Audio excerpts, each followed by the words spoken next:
Police స్టేషన్లో జరిగిన ఒక కిడ్నాప్ మరియు చిన్న 324 కేసు విషయమై రమణక్కపేట గ్రామంలో ఆ సంఘటన పురస్కరించుకొని రెండు కులాల మధ్య తగాదాలు జరిగే అవకాశం ఉంటుందనే పుకార్లు వదంతులు సోషల్ మీడియా ప్లాట్ఫామ్గా వ్యాప్తి చెందడం వలన అసలు జరిగిన యథార్థం ఈ కేసులో జరిగిన యథార్థాన్ని ముందు మన పత్రికా ముఖంగా చెప్పాలనే విషయంతో ఈ యొక్క పత్రికా సమావేశాన్ని ఏర్పాటు చేయడం జరిగింది. ఇప్పుడు ఈ పాప పేరు కందుల సాయి దుర్గ. ఈ పాప రమణక్కపేటలో పోస్ట్ ఉమెన్ కింద పనిచేస్తుంది. నీకు వయసు ఎంతమ్మా? 22 ఇయర్స్. ఈ పాప అల్లం సాయి చంద్ అని 22 సంవత్సరాల కుర్రవాడిని ప్రేమించింది.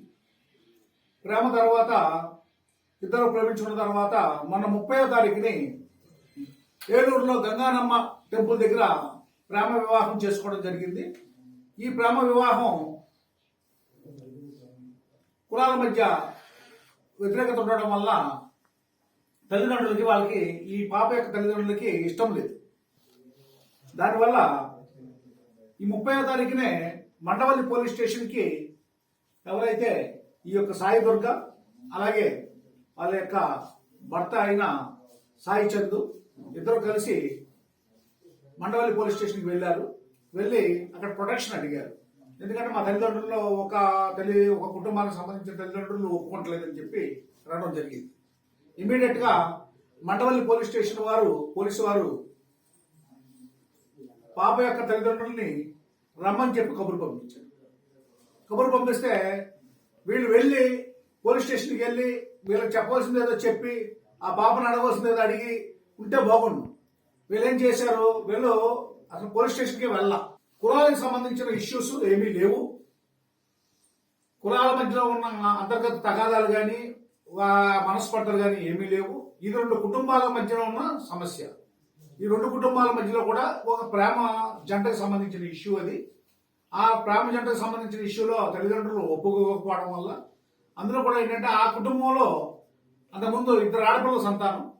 ఫస్ట్ అమ్మాయి ఏమో కూడా ప్రేమ పెళ్లి చేసుకుని వెళ్ళిపోయింది.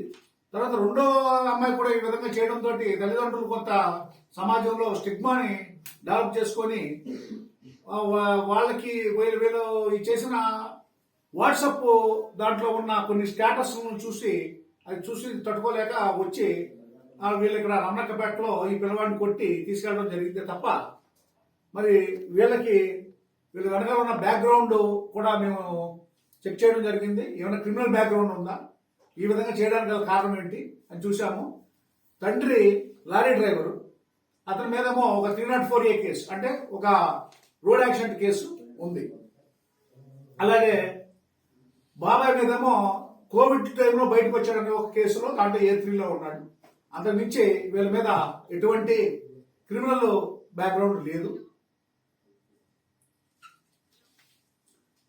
ఈ ఇన్వెస్టిగేషన్ లో ఈరోజు ముస్లిం ఎస్ఐ గారు అలాగే నూజివీడు రూరల్ సిఐ గారు వారి సిబ్బంది అందరూ కలిసి జరిగిన వెంటనే ఇమీడియట్ గా స్పందించి కేసు రిజిస్టర్ చేసి ఇమీడియట్ గా స్పెషల్ పార్టీస్ ఫామ్ చేసుకుని ఈ యొక్క అబ్స్కాండింగ్ ఎవరైతే అక్యూజ్డ్ ఉన్నారో వీళ్ళందరినీ మరి అరెస్ట్ చేయడం జరిగింది.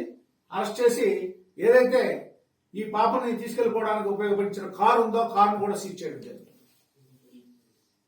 నేను చెప్పడం ఏంటంటే ఈ విషయంలో ప్రస్తుతం రమణక్కపేట గ్రామం చాలా ప్రశాంతంగా ఉంది. ఎటువంటి క్యాస్ట్ కాన్ఫ్లిక్ట్స్ కి ఏమీ లేవు. అక్కడ సోషల్ మీడియాలో ఏదైనా వదంతులు వార్తలు అవి కొంచెం పొరపాటున వ్యాప్తి చెందితే అది పొరపాటున వ్యాప్తి చెందిన విషయమే తప్ప ఇంక వేరేది కాదని చెప్పి ఈ పత్రికా ముఖంగా మీకు తెలియపరచుకుంటాను. Thank you. Local to global news at your fingertips. మీ చేతిలో ఒక ఆయుధం. Download R TV app. Media legend Ravi Prakash is back.